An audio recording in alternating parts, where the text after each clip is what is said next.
guys in Manhattan. Scott. We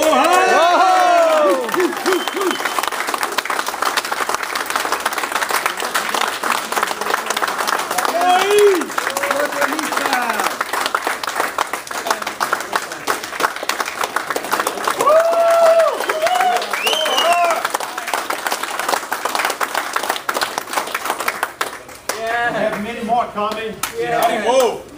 You know, Nick got the brown. We have a couple already there on the brown. You know, and I have a couple hitting the black too, and much more coming. We have an amazing team here.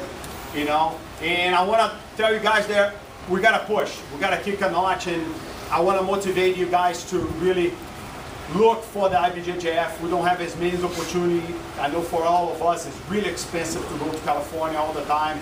We all try. It's really expensive trip. So we have opportunity to go to IBJJF Chicago and kick some butt. You know, we really have a chance to go there and take some small bites on those tournaments and make the big dogs really comfortable. You know, and we gotta go. We gotta push as a team, go there and show our strength as a group, as a family.